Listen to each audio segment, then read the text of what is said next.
Good morning. नमस्कार। एक बार फिर से आप सभी का स्वागत है आपके अपने YouTube channel Chandra institute notes पर। मैं रितेश यादव एक नए टॉपिक के साथ हाजिर हूँ। जो टॉपिक है आपका वो सीटेट 2022 और 23 एग्ज़ाम के लिए महत्वपूर्ण है, आनुवंशिकता एवं वातावरण, जिसे हेरिडिटी एंड इन्वायरमेंट के नाम से जाना जाता है। आनुवंशिकता क्या होती है या वंशानुक्रम क्या होता है और वातावरण क्या है। तो आनुवंशिकता को ही वंशानुक्रम भी कहते हैं, जिसे हेरिडिटी के नाम से जानते हैं, और वातावरण को इन्वायरमेंट कहते हैं, इंग्लिश वर्ड है। ठीक है, चलिए। आनुवंशिकता को वंशानुक्रम यानी कि हेरिडिटी एवं अनुवांशिक को क्या कहते हैं, वंशानुगत भी कहा जाता है। आनुवांशिक गुणों का एक पीढ़ी से दूसरे पीढ़ी में स्थानांतरण को आनुवंशिकता कहते हैं। ठीक है, कि अगर एक पीढ़ी से कोई गुण अगले पीढ़ी में जा रहा है, मतलब माता पिता का गुण, यहाँ पे आपके माता, यहाँ पे आपके हो गए फादर, और यहाँ हो गई आपकी मदर, और ये हो गए मान लीजिए आप, ए फॉर कुछ भी नाम हो सकता है, आप हो गए। तो इनसे जो गुण आपको मिलते हैं उन्हें हम आनुवंशिक गुण कहते हैं। ठीक है, मतलब एक पीढ़ी से दूसरे पीढ़ी में जो गुण स्थानांतरित होता है उसे हम क्या कहते हैं, आनुवंशिकता कहते हैं। जो प्रक्रिया होती है आनुवंशिकता कहलाती है। तो आनुवंशिकता के माध्यम से शारीरिक होता है, मानसिक और सामाजिक गुणों का स्थानांतरण बालकों में देखा गया है। ठीक है, चलिए। इसमें मुख्य रूप से आप देखेंगे तो आँख, नाक या फिर रंग हो गया, चिंतन करने का तरीका हो गया, लंबाई हो गई, और बुद्धि हो गया। मतलब अगर बच्चे का कहा जाता है, आप देखेंगे तो पूछते हैं लोग, जब बच्चा पैदा होता है, इसका नाक तो मतलब इसके डैडी पे गया है, या इसकी माँ पे गया है, इसके दादा पे, चाचा पे, मतलब इस तरीके से लोग कहते हैं। ठीक है, वो कैसे कहते हैं, क्योंकि वैसा होता है, वो गुण कहीं ना कहीं स्थानांतरित होते हैं अगले पीढ़ी से आगे की पीढ़ी में। ठीक है, तो इसे हम आनुवांशिक कहते हैं। जो प्रक्रिया होती है आनुवंशिकता कहलाती है। और वातावरण क्या होता है, इन्वायरमेंट। तो हमारे जो आसपास के वे सारी वस्तुएं हैं जिनसे हम घिरे हुए हैं, वो क्या हो जाएगा, हमारा पर्यावरण या फिर वातावरण कहलाता है। ठीक है, जिस माहौल से हम घिरे हैं, ये समझ लीजिए हमारे चारों तरफ का माहौल, जैसे हमारे स्कूल हो गए, मतलब बच्चों के स्कूल हो गए, घर हो गए, परिवार, या फिर आपका कह लीजिए फ्रेंड सर्कल जो है, वो क्या हो गया, आपका इन्वायरमेंट हो गया, वातावरण हो गया। तो आपको समझ में आ गया होगा कि हेरिडिटी क्या है और इन्वायरमेंट क्या है। हेरिडिटी उसे कहते हैं जो माता पिता से गुण ट्रांसफ़र होकर बच्चे में आते हैं, या फिर उनके दादा दादी से भी कभी कभी गुण क्या होते हैं, पिछली पीढ़ी से भी ट्रांसफ़र होकर आगे आ जाते हैं, उन्हें हम आनुवंशिक कहते हैं। ठीक है, आनुवंशिकता कहते हैं। चलिए आगे, अगर आप बीएड बीटीसी में एडमिशन लेना चाहते हैं, डायरेक्ट एडमिशन चल रहा है, ठीक है, काशीनाथ महाविद्यालय, गुरु फुलचंद महाविद्यालय, तो आप इन पर एडमिशन ले सकते हैं। संपर्क करने के लिए आप हमसे भी संपर्क कर सकते हैं अगर कोई मतलब दिक्कत है तो, और यहाँ पे सत्या सर से भी कांटेक्ट कर सकते हैं, सत्यजीत यादव सर से। ठीक है, तो उनसे भी कांटेक्ट कर सकते हैं, मुझसे भी कर सकते हैं। यहाँ पे दोनों लोग का नंबर यहाँ पे ऐड कर दिया हमने। जो भी डिटेल जानकारी चाहिए यहाँ से प्राप्त कर सकते हैं। एक बात और, आपको यहाँ से अगर आप बीटीसी बीएड करते हैं, आपको विशेष सुविधा दी जाएगी, कोई भी एक्स्ट्रा शुल्क आपसे नहीं लिया जाएगा अगर आप हम लोग के थ्रू एडमिशन करते हैं, मतलब कॉलेज पे एडमिशन अगर करते हैं तो। ठीक है, चलिए यहाँ पे अगर बात करें, मानव के विकास में आनुवंशिकता और वातावरण दोनों का महत्वपूर्ण योगदान है। कैसे है, समझ लीजिए इसको, कि जो डेवलपमेंट है आपका हेरिडिटी और इन्वायरमेंट से मिलकर होता है। एक बच्चे का अगर विकास करना है तो ज़रूरी है उसके लिए कि उसमें क्या हो, आनुवंशिकता है, ये भी महत्वपूर्ण हो गई आपकी। और इन्वायरमेंट का अर्थ है वातावरण, जैसा हम वातावरण उसको बनाएंगे बच्चा क्या होगा, वैसे ही उसका विकास होगा। तो दोनों का महत्वपूर्ण योगदान है। अब बात करते हैं लिंग निर्धारण की, जिसे हम सेक्स डिटर्मिनेशन कहते हैं। ठीक है, चलिए इसको समझते हैं। तो अगर बच्चा होता है तो उसमें देखेंगे आप एक्स वाई होता है, और लड़की होती है तो उसमें क्या होता है, एक्स गुण होते हैं। यानी कि इसको समझने के लिए आप थोड़ा सा समझेंगे कि माता का जो गुणसूत्र होता है, तो तो वो होता है एक्स वाई। अगर मतलब जो लेडीज़ होती हैं उनमें जो है एक्स एक्स होता है, ठीक है ये। और यहाँ पे अगर कोई पुरुष है तो उसमें पाया जाएगा आपका एक्स वाई, ठीक है, एक्स वाई इसमें पाया जाएगा। तो अब होता क्या है कि यहाँ पे एक्स एक्स था, यहाँ पे एक्स वाई था, ये पुरुष का था, ये महिला का था। तो महिला का गुणसूत्र पुरुष के एक्स से एक्स मिलता है तो वहाँ पे क्या बनता है, तब जाके वो लड़की बन जाती है। अगर एक्स और वाई से कनेक्ट होता है यहाँ पे, इसके साथ अगर क्रिया करता है तो वो बनेगा आपका एक्स वाई, यानी कि तब यहाँ पे बच्चा जो है लड़का पैदा होता है। तो ये हो गया आपका सेक्स निर्धारण। और ये डिपेंड कैसे होता है, वो पुरुष पे होता है, क्योंकि पुरुष के पास क्या है, एक्स वाई है। तो अगर वाई जो है एक्स से क्रॉस करेगा, ठीक है, तब भी क्या होगा, बच्चा होगा। और यहाँ से मतलब लड़का होगा, और यहाँ से करेगा वाई तब भी लड़का ही होगा। तो पुरुष पे डिपेंड करता है। और महिला पे अगर हो जाए तो पुरुष का अगर एक्स अगर मिल जाए तो वो महिला हो जाएगी, ठीक है, मतलब बच्ची पैदा हो जाएगी, लड़की हो जाएगी। तो हमारे शरीर में दो प्रकार के गुणसूत्र होते हैं, एक्स और वाई, ठीक है, एक्स और वाई होते हैं, इन्हें सेक्स क्रोमोसोम कहते हैं, ठीक है। और देखेंगे शरीर में गुणसूत्रों की संख्या टोटल, अगर नंबर्स में आप देखें नंबर ऑफ टोटल क्रोमोसोम तो 46 यानी 46 होती हैं। यहीं अगर जोड़े में आप देखें तो 23 जोड़े में गुणसूत्र पाए जाते हैं, ठीक है। चलिए, वंशानुक्रम के महत्वपूर्ण सिद्धांत को अगर देखें, प्रिंसिपल ऑफ हेरिडिटी, इसमें गाल्टन का सिद्धांत एक आता है, गाल्टन थ्योरी के नाम से जानते हैं। तो गाल्टन के अनुसार जब बच्चे में गुण उनकी पिछली पीढ़ी से आए, जैसे कि पिछली पीढ़ी में हो गया आपके दादा दादी या फिर नाना नानी, इस तरीके के गुण अगर बच्चे में आ रहे हैं तो उसको हम क्या कहते हैं, गाल्टन कहते हैं जीव गणना सिद्धांत, ठीक है, बायोमेट्री थ्योरी कहते हैं। मतलब वो भी एक अनुवांशिक गुण होता है कि बच्चे के अंदर क्या होता है, उसके दादा दादी या फिर नाना नानी, यानी पिछली पीढ़ी से जब कोई चीज़ ट्रांसफ़र होकर आ रहा है, कोई भी गुण अगर उसके अंदर आ रहा है तो उसको हम क्या कहेंगे, वंशानुक्रम के अंतर्गत मानेंगे, गाल्टन ने कहा है। चलिए, अगला है प्रत्यागमन का सिद्धांत, जिसे प्रिंसिपल ऑफ रेजरेशन कहते हैं, ठीक है।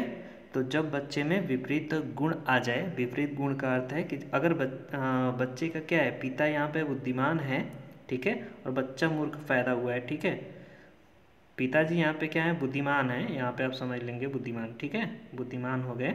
और यहाँ पे बच्चा अगर मूर्ख पैदा होता है, यहाँ पे बच्चा कर लो आप, नहीं तो आप कंफ्यूज हो जाओगे। अगर बच्चा मूर्ख पैदा होता है तो समझ लीजिए क्या होता है कि वो कहीं ना कहीं विपरीत पैदा हो रहा है, ठीक है। पिताजी बुद्धिमान है तो बच्चा क्या है, अगर पिताजी बुद्धिमान है तो बच्चा क्या है, मूर्ख हो रहा है। या फिर उल्टा कह सकते हैं आप कि अगर बच्चा बुद्धिमान है और पिताजी हो सकता है बुद्धि में थोड़े कम हो और बच्चा यहाँ इनका बुद्धिमान हो जाए, तब भी विपरीत गुण यहाँ पे देखने को मिल जाते हैं। तो इसे हम प्रत्यागमन का सिद्धांत कहते हैं, प्रिंसिपल ऑफ रेजरेशन, ठीक है।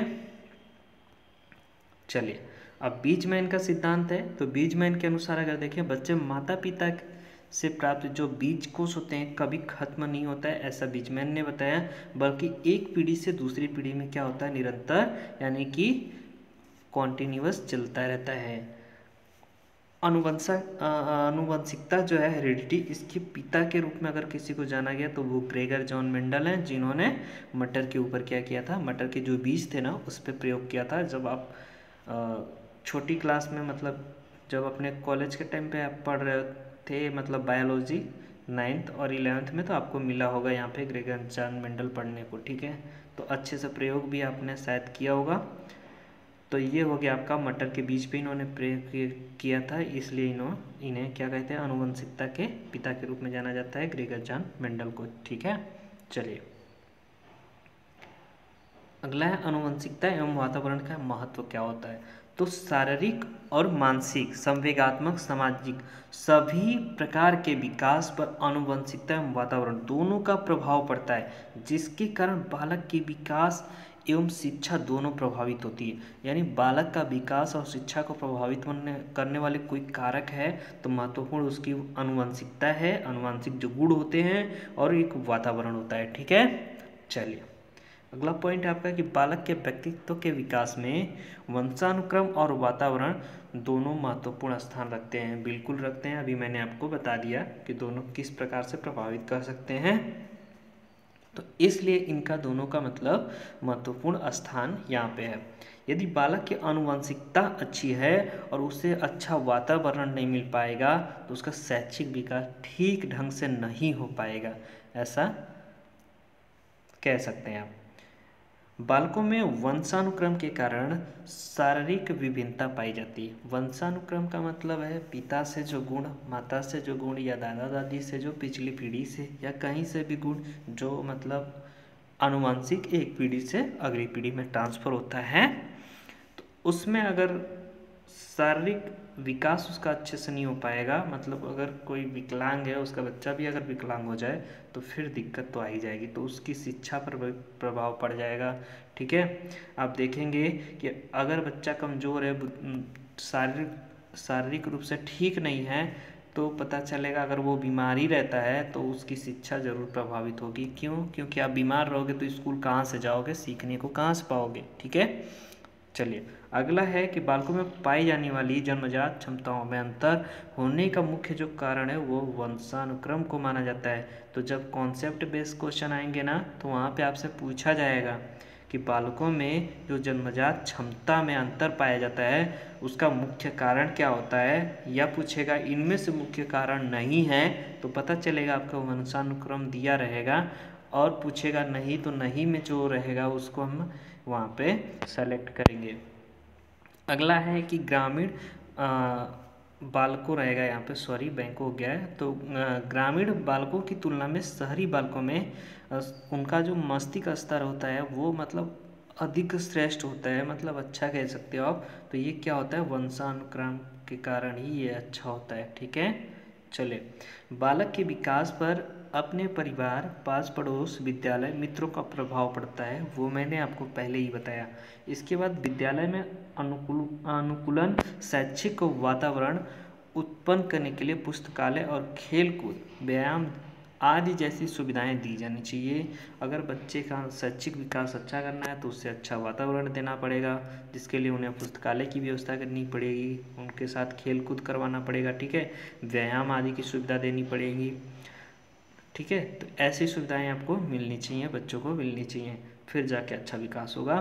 प्रत्येक बालक को चाहिए कि अपने सामाजिक वातावरण के साथ क्या करे, समायोजन स्थापित करे। इसमें शिक्षक को भी मदद करनी चाहिए। ऐसे कॉन्सेप्ट बेस्ड क्वेश्चन बनते हैं आपके सीटेट एग्जाम में। ठीक है, चलिए अब है शैक्षिक उपलब्धियों पर बालक के व्यक्तित्व और स्वभाव पर वातावरण का प्रभाव अधिक होता है। शैक्षिक उपलब्धि में देखेंगे तो जो बच्चा है उसका व्यक्तित्व और स्वभाव दोनों पर किसका, वातावरण का अधिक प्रभाव होता है। यानी कि जैसे माहौल में जो रहेगा वैसी चीज़ें वो क्या करता है, ग्रहण कर लेता है। इसका एग्जाम्पल मैंने आपको एक दिन दिया भी था पिछले जो लेक्चर्स हैं उसमें, कि एक बच्चा अगर शराबी लोगों के बीच में रहेगा तो क्या सीखेगा, वो वैसा ही तो ज्ञान ग्रहण करेगा वो।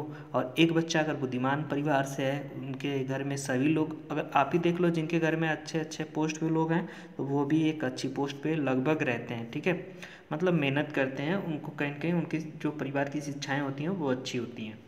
और एक बच्चा जो है अगर अच्छे परिवार में नहीं रह पा रहा है, मतलब कि अगर मतलब कोई, अब जैसे होता है बस्ती वगैरह में आप देख लीजिए, तो उनमें क्या हो रहता है कि बच्चा पैदा हुआ, अभी मतलब 10वीं भी पास नहीं किया, चला गया वो कमाने, तो अधिकतर ये देखने को आपको मिलता है। हालांकि मैं किसी पे टिप्पणी नहीं कर रहा हूँ, मैं समझाने का बस प्रयास कर रहा हूँ, तो इसे आप उसी वे में लें, कुछ और अर्थ ना निकालें। ठीक है, तो अगर इसमें देखें, इसके बारे में बताने वाले जो मनोवैज्ञानिक हैं, जो प्रभाव पड़ रहा है मतलब व्यक्तित्व और स्वभाव पर जो वातावरण का प्रभाव पड़ रहा है, उसके बारे में एक मनोवैज्ञानिक थे, ह्यूमैन और फ्रीमैन।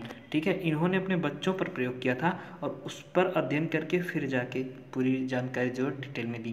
तो उम्मीद करते हैं आपको समझ में आया होगा। समझ में आता है तो आप ज़रूर चैनल को सब्सक्राइब करें और हमारा Telegram group Chandra institute Allahabad ज़रूर ज्वाइन करना ना भूलें। आपको लोगो मिल जाएगा, ठीक है, ये लोगो वाला मिलेगा चंद्रा इंस्टीट्यूट नोट्स का, तो इसको क्या करना है, ज्वाइन कर लेना है टेलीग्राम पे। बाकी आपको अगर नोट्स चाहिए वगैरह तो आप उस पे जो है विजिट करके यहाँ पे फ्री में पढ़ भी सकते हो, बहुत सारी चीज़ें सर्च भी कर सकते हो जो चाहिए आपको। ठीक है, यहाँ पे allindiafreetest.com पे। बाकी एडमिशन के लिए मैंने आपको बता दिया था कि अगर आप एडमिशन बीएड बीटीसी में लेना चाहते हैं डायरेक्ट एडमिशन, तो आप संपर्क कर सकते हैं। आपको विशेष सुविधा हमारे प्रकार से, मतलब हमारे प्रयास से आपको विशेष सुविधा वहाँ पे दी जाएगी, मैं बात कर लूँगा।